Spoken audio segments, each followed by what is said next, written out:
Chapter 6, verse number 33. Matthew chapter 6, verse number 33. The title of the message is Prioritizing the Lord. Prioritizing the Lord. Matthew chapter 6, verse number 33. And if you're there, say amen. Amen. Ready? Read. But seek ye first the kingdom of God and His righteousness, and all these things shall be added unto you. Ngunit unahin mo muna ang kaharian ng Diyos at ang kanyang katwiran at lahat ng mga bagay na ito ay may dadagdag na lamang sa iyo. Panginoon, pagpalain mo po ang mensahe ngayong umaga. Ang nais mong iparating sa amin upang kami tamaan, upang kami ma-realize namin, Panginoon, kung ano ang aming mga pagkukulang, kung ano ang mga dapat namin gawin. Hindi po naman ang aking salita lamang, bagkus ang Banal na Espiritu mangungusap sa puso ng iyong mga anak, ang siyang kumilos upang kami po ay maging mas maayos na iyong mga anak na susunod sa iyo at mag-iilaw, Panginoon, sa sanlibutan ito at nang makilala rin nila si Kristo. Maraming salamat po sa aming mga mahal na bisita. Ikaw na po bahala magpala sa kanilang mga buhay, kanilang mga members, O Lord. Take care of us, most especially, Lord. We are pleading, we are praying for Ate Mikmik. Pagalingin mo na po ang bata, Panginoon. Sa kanyang murang edad, hindi niya kakayanin pang ipapagsakit. Heal her, O Father, with all the little kids that we're praying for, si Nehemiah, pati po yung kanyang mga pinsan pa. Lord, we're praying for them, O God. May you protect and provide for their needs, lalo po sa mga kanilang mga mahal sa buhay. Thank you. In Jesus' most precious name we pray. Amen and amen. Pwede na po kayo magsimpo. It's Mother's Month. Amen? Opo, salamat po sa mga mahal na nanay. Mabalik po tayo sa mensahe, mga kapatid. One of the most important things that Christians should learn is prioritizing God in their life.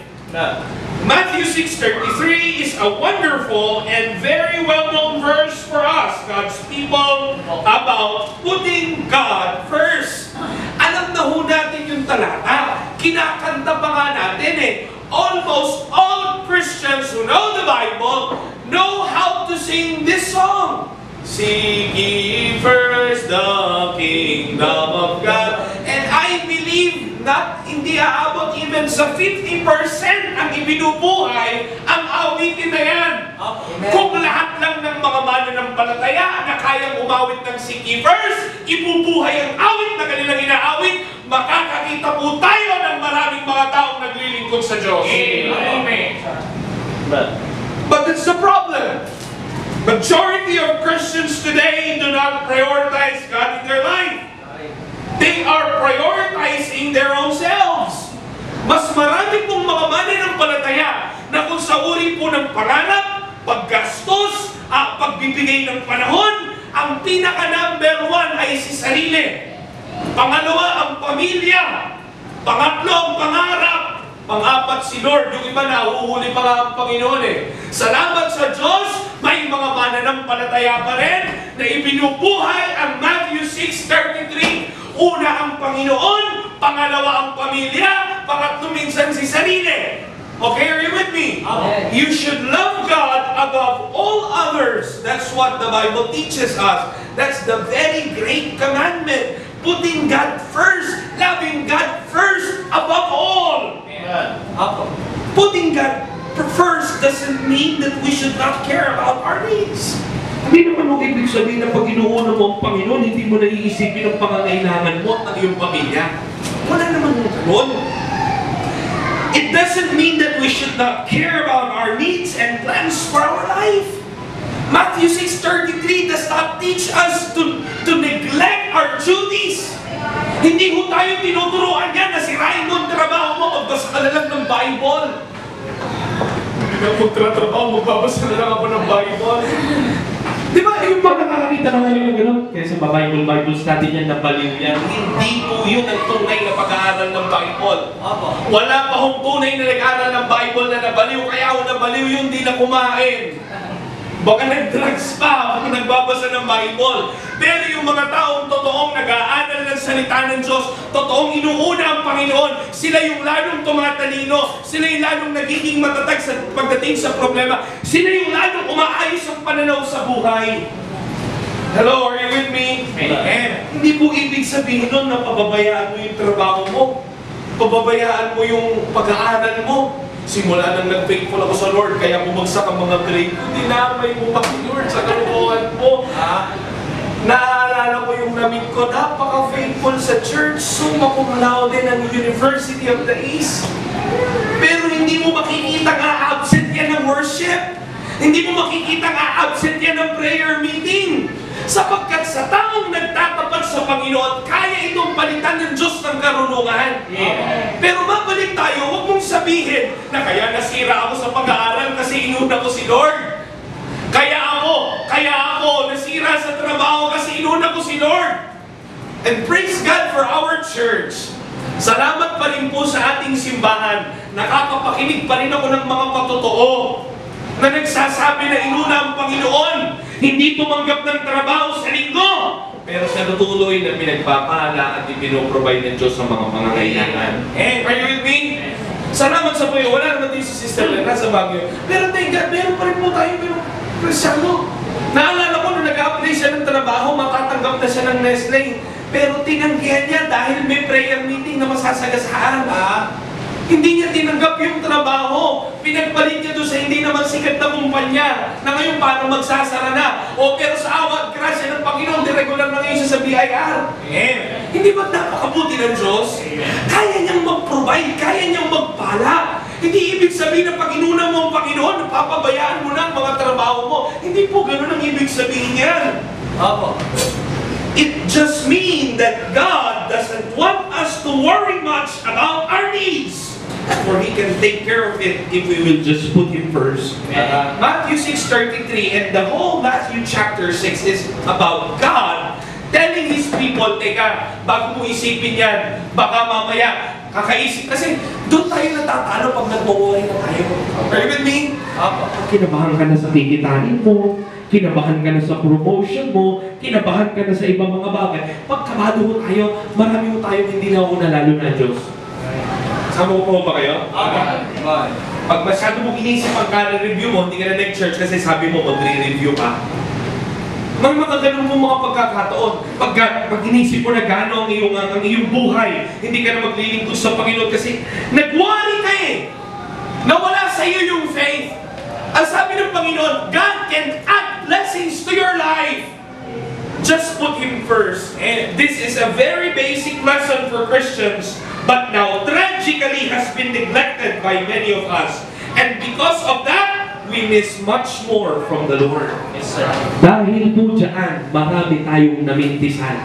Marami tayong pagpapala. Yung mga naririnig nyo, nagtetestimony, blessing po yan ng faithfulness every prayer meeting. May mga tumatayo, blessing po ng Panginoon sa akin. Salamat po sa grasya ng Panginoon. Naalala ko, Sister Len, yung blessing niya na nakaraan, 3 weeks ago, 2 weeks ago. Yung promotion na pang 3 months, nakuha niya ng 1 week.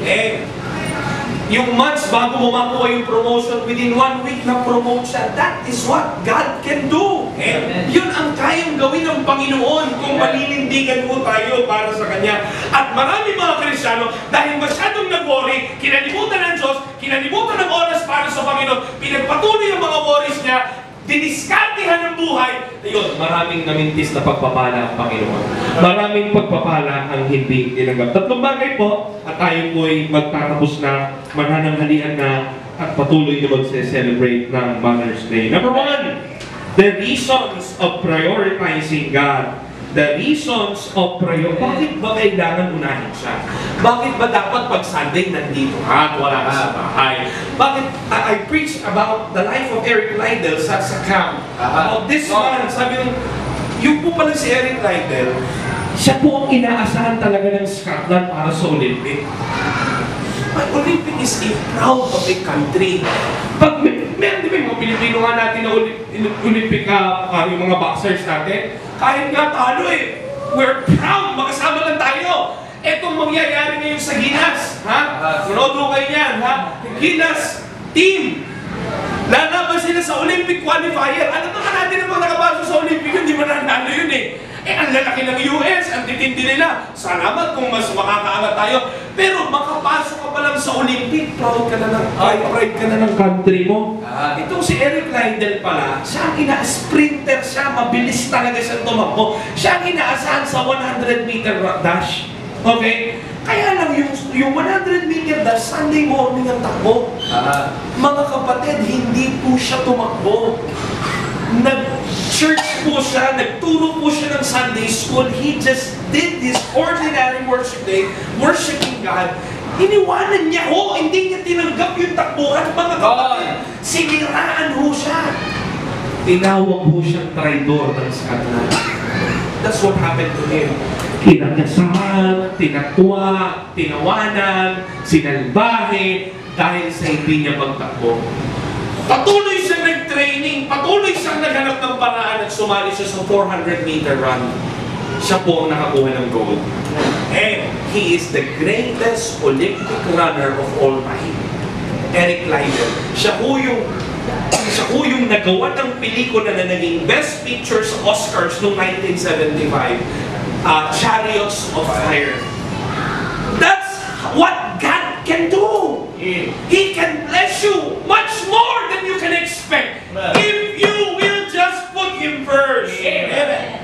The reason why we should prioritize God, the reason why we should be on Sunday morning, the reason why we should read our Bible, the reason why we should put God first and His righteousness is because He deserves it. He deserves it. He is our God. Hello, are you with me? And if only all of us here would really treat God as God, we can grow more. Kung lahat lang talaga ng members, ituturing nyo talagang Diyos ang Diyos, karapat-dapat po siya.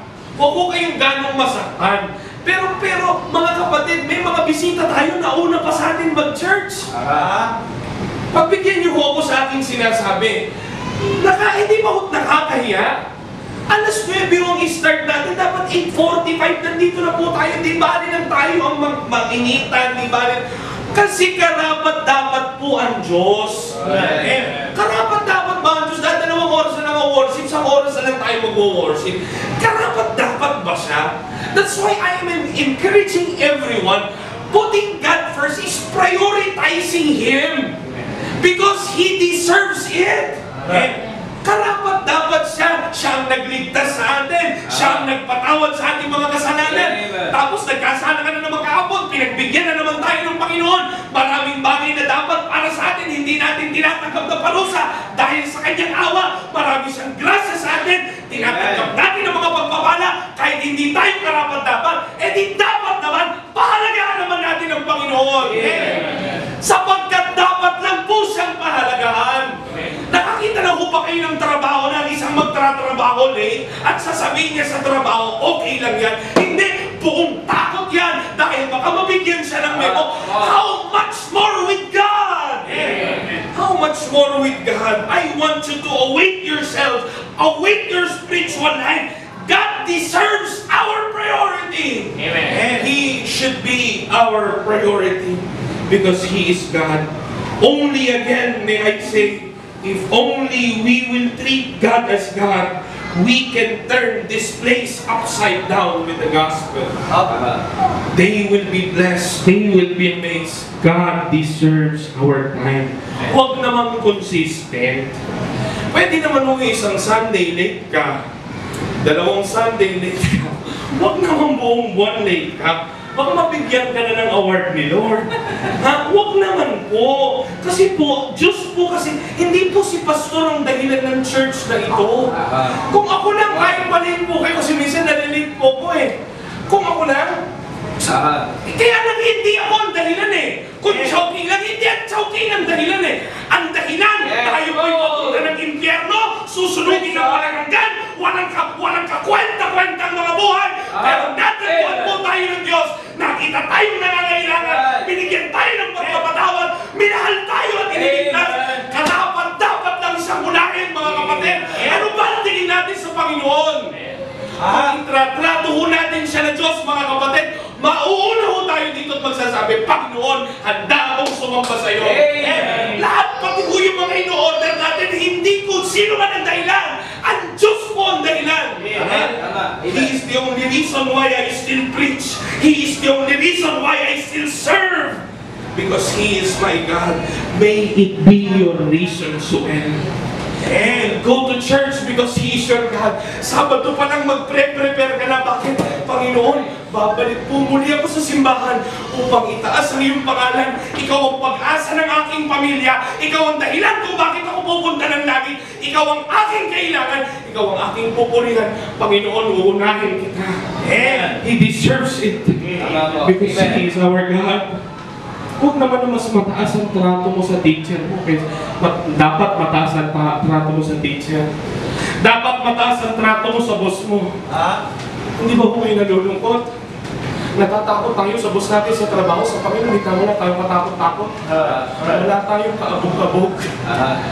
Pag sa Panginoon, basta gawin lang natin ang gusto natin. Sa boss natin sa trabaho, napakaingat. Di ba unfair? Is it unfair? God has never been sabi ko nga more than being fair, pag tinignan mo ang Diyos, He is unfair. Listen, huwag niyo ko mamalian. Bakit unfair si Lord? Checkin ko yung buhay ko, yung mga ginawa ko noon, yung uri ng aking buhay. Hindi naman ako karapat dapat magpastor. Hindi naman ako karapat dapat nakangangal sa inyo knowing what I deserve. But because of God's love.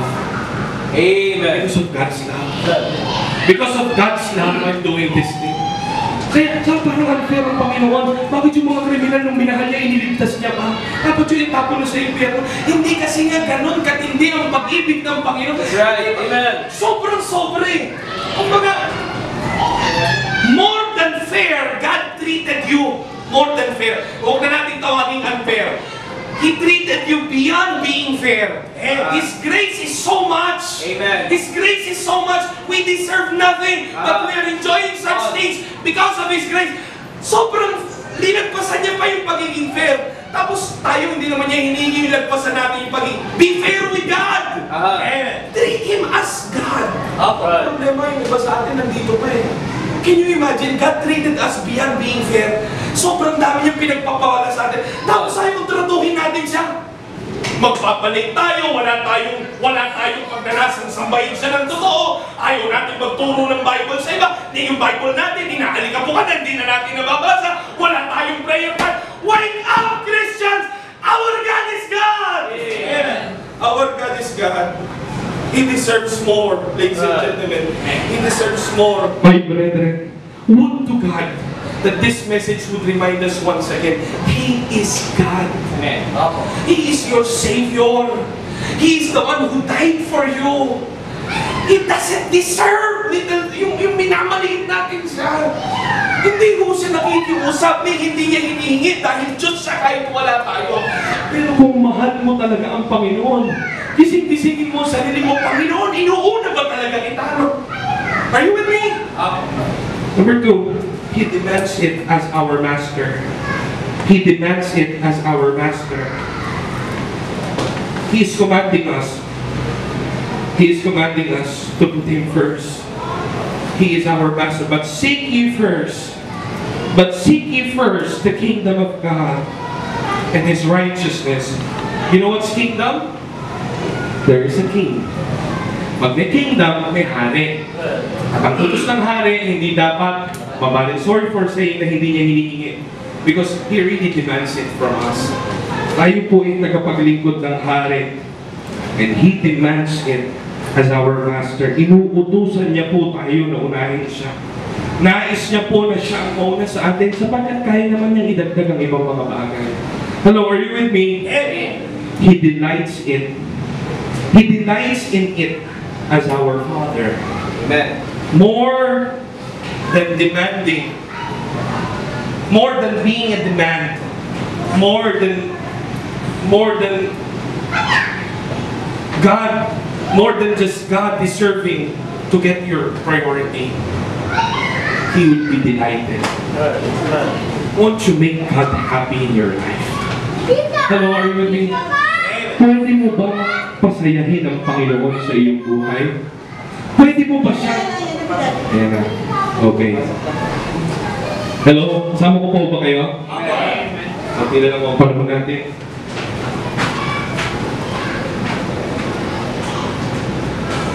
There are so many times that God made us happy. surprises. I don't know about you, but God has surprised me a lot. Amen. God has surprised me a lot. There are certain times when joy was unspeakable. Lalo na pag nagagamit po ako ng Panginoon, saya ako. Kikita ko yung mga kabataan, natututo, yung mga churches na pinupuntahan po namin. Kayo po, kikita ko lumalago. Tapos iba pa yung mga blessing, mga milagro ng Panginoon na dumarating. Kaya akong pasayahin ng Diyos. Ngaw, ang tanong naman sa atin, pwede mo bang pasayahin siya? Pwede mo bang pasayahin ng Diyos sa buhay mo? Hello, are you with me? Tama na po yung late tayo lagi sa prayer meeting. Come on. Sa Panginoon po ito eh. Yes. Dapat po 7:30 andito na po tayo. Para 8 makapag-start na tayo. Iba na lang yung mga may trabaho talaga na hindi makakapunta ng ganung oras. Tama no, yung Sunday morning, alas 10 tayo lagi. Napapagod daw yun sa pag... Ako nga tao lang napapagod. Eh, mas lalo ang Panginoon na hindi siya napapagod. Baka mga kanyang awa. Pero He is affected. If I being your pastor is affected, how much more the God who saved you? Eh, wala naman akong binigay sa inyong kaligtasan eh. Ang Panginoon na nagbigay ng kaligtasan sa inyo. Hindi naman ako napako. Nung napapako siya, ikaw naiisip niya eh. Are you with me? Yeah. Hindi ko siya late, pati sa crucifixion. Hello? Amen. Please, Come on. let Him be happy in your time. Let Him be happy in what you do. Let Him be happy in your testimony. Hindi na mo sa pag-church, pati outside sa church, let Him be happy. Seek Him first. You are a Christian who happens to be you. May trabaho ka. Okay, hindi yung you are a student who happens to be a Christian. No, you are a Christian. You are a Christian. Most of all, you represent Christ to them. Don't you forget that. And number 2, the results of prioritizing the Lord. The results of... Pasang nagalit po ba kayo din? Nagpapaliwanag. Yan ang sabi ni... Nagpapaliwanag na. The results of prioritizing the Lord. Ano ang magiging bunga pag inuuna mo ang Panginoon? Then you will be faithful in worship. Acts chapter 20 verse 7. Acts 20 verse 7. Acts 20 verse 7. Are you ready? You can say amen if you're ready. Ready, go. And upon the first day of the week, when the disciples came together to break bread, Paul preached unto them, ready to depart on the morrow, and continued his speech until midnight. It was not a Saturday. It was a Sunday when people gathered to worship. Amen. Kaya kung may Saturday kayong mababasa sa Acts, kasi yung mga Hudyo po ginagala ng Sabbath. Amen. But the Church of Jesus Christ gathers on a Sunday. Are you with me? Amen. Until when? Until midnight. Grabe yung church noon, ano? Until midnight, nag-preach. Grabe. Puso, ang haba naman ang preaching natin. Ang totoo pong preaching hanggang madaling araw. Kaya kami nakatulog eh. Opo, hindi po natin gagawin yan dahil wala po tayong combinate ng maraming choking. Next. Hebrews 10:25. Hebrews 10:25. Hebrews 10:25. Are you ready? Say amen. Ready, go. Not forsaking the assembling of ourselves together, as the manner of some is, but exhorting one another, and so much the more, as you see the day approaching. Huwag nating pabayaan. Hindi lang basta umabsent ka, huwag mong pabayaan ng worship. You be here, love worship. Be together with God, God's people, and serve the Lord. The result, pag inuuna mo ang Panginoon, napraprioritize mo na worship. Are you with me? Hello? Next also is the Word. Not just faithfulness in worship, but faithfulness in the Word of God. Psalm 119, verse 146. Psalm 119, verse number 146. Prioritizing God would lead you to a faithfulness in God's holy Word. Psalm 119, verse 146. Ready? Say amen. Amen. Ready? Go. I cried unto thee, save me, I shall give thy testimonies. Verse number 147. I prevented the dawning of the day, the morning, and cried, I hope in thy word. Verse 48, 148. My eyes prevent the night watches that I might meditate. Umaga at gabi, minimeditate niya ang salita ng Diyos. That is the outcome of prioritizing God. Unahin mo siya ang kanyang salita sa umaga. Unahin mo siya sa gabi. Read your Bible and pray every day. Amen. I advise you to still have one Bible with your Bible in the cellphone. Pwede mo yan, yung cellphone yung lagyan nyo ng Bible. Pero baka kasi magkaroon ng virus sa lahat ng cellphone, hindi na lang natin alam. At least ito hindi pa naloloba. Ha? Kaya ako nga, hiningi yung, kabibili ko lang ng bagong Bible, hiningi ng isang pastor. Sabi niya, so, bilhin ko lang yan. Sige, pastor, bibili lang ako ng bago, total gusto mo. Pakisunatan mo nga ng dedication. Pinasunatan sa akin. Sabi ko parang hindi benta to, parang bigay na to. Binigay ko na lang. Bibili na lang ulit ako. But you please have one Bible still. Ha? Amen? Amen. More than that, okay na po kung may Bible kayo sa cellphone. Huwag lang po na ina-MB na yung Bible niya sa mga tahikig ang worldly songs. Ha? Okay, tuloy po tayo. Way of life. Way of life. Prioritizing God is not just worshiping God. It's not just reading your Bible. Prioritizing God is living Him out of you. Lumalabas siya sa buhay mo kahit nasa trabaho ka na, kahit nasa opisina ka na. Kaya kasi Brother Joel, sabi sa akin, tawag sa'yo ng kasama mo sa trabaho. God bless. God bless. Ako sabi niya, God bless. Tuloy mo kapag hindi ng tawag, God bless. Ay, God bless. Diba? I mean, sabihin, at least nakita sa kanya si Kristo. Hello, are you with me? Number 3, and this will be the last before we go back home. The rewards of prioritizing the Lord. Number 1, the reasons why He deserves it, He demands it, and He delights in it. Second thing, the result, you will be faithful in worship, you will be faithful in the Word of God, and you will be faithful in the way of life. Yung buuri ng buhay natin. Kaya, seek ye first the kingdom of God and His righteousness. When we go up in heaven, sabi ko sa camp, when you go up in heaven, the Lord will not tell you, kaya ba ka ba niyo? No! Hindi ka tatanungin ni Lord kung ang taas ng boses mo. Halika dito, anak. Pakiabot mo ngayon yung to rescue a sinner. Hindi! No! He would ask for your talents. There are only 2 things, the criteria of God's welcome.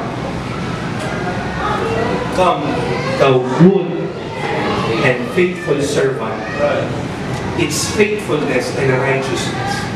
It's not about, it's good to have talents and be used for God. It's good to have much money and be used for God. But it's not the criteria of the welcoming of Christ. It is faithfulness and goodness. Thou good and faithful servant, enter thou into the joy of thy Lord. What God sees is your faithfulness and your righteousness. Goodness. Katinuan mga kapatid. Kaya kasama ho ang way of life. I can preach as loud as a lion, but if I will live an ungodly life, then that's nonsense. Seek ye first the kingdom of God and His righteousness. Kasama ho ang katuwiran. Kasama ho ang kabutihan. Kasama ho ang karakter ng anak ng Diyos. But last but not the least, the rewards of prioritizing God. The rewards of prioritizing God. And all these things, Pastor, pati ho yung pangarap kong eroplano, hindi ho sinama sa Matthew chapter 6 yun. Ang sabi na sa Matthew chapter 6, yung pangangailangang personal ng buhay, damit, pagkain. Pwede ka naman magkaroon ng maraming bahay, magsikap ka, mag-aral ka, magtrabaho ka, mag-business ka. Pero yung peace of life ang sinasabi dito ng Panginoon, yung satisfaction, yung na-enjoy mo ang buhay. I-provide yan ng Panginoon. God's provisions is for those who prioritize Him.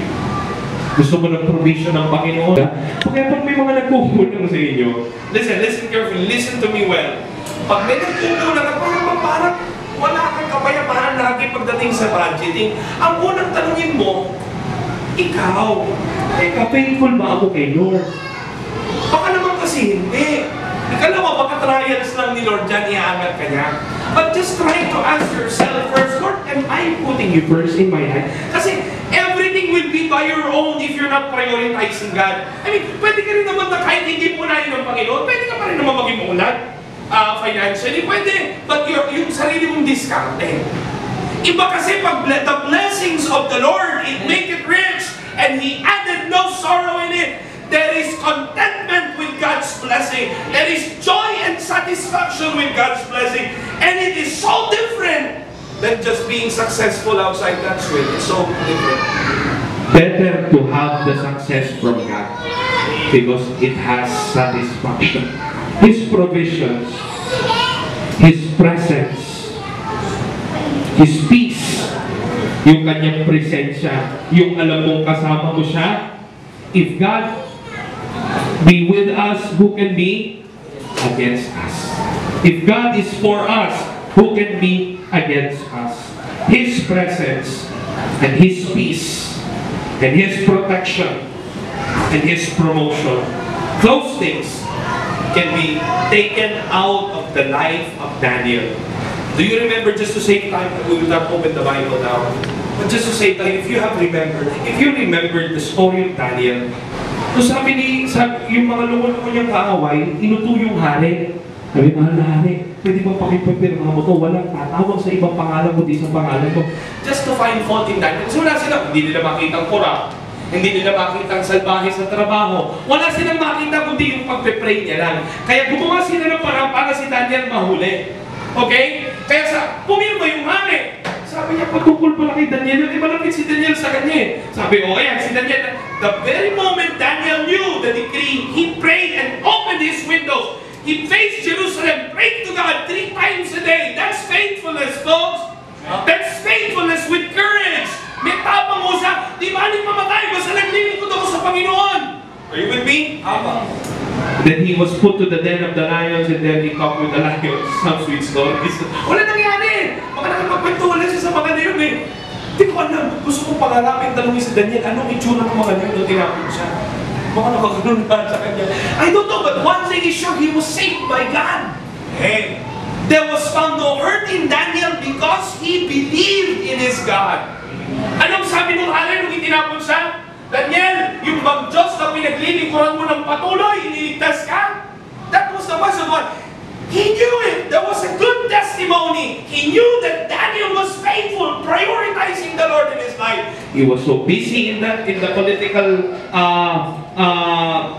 realm of that day. He was so busy serving the king. He was so busy as politician po eh, yung pinaglilingkuran ni Daniel. Hello, are you with me?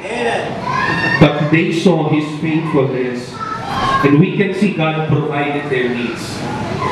God's presence was there in the midst of the lions den. God's peace was there. God's protection was there. And what happened? He was promoted. Inangat pa siya ng Panginoon. Na-promote pa siya sa office. Are you with me? May trabaho ba kayo? Hello? Nag-aaral ba kayo? Kailangan niyo ba ng promotion? Hindi po, sapat na ako dito. Ito na ang pinakamataas para sa... No! We want promotion. Are you with me? Pati sa out natin, gusto nating tumaas eh. Kasama po yan sa grasya at pagpapala ng Panginoon.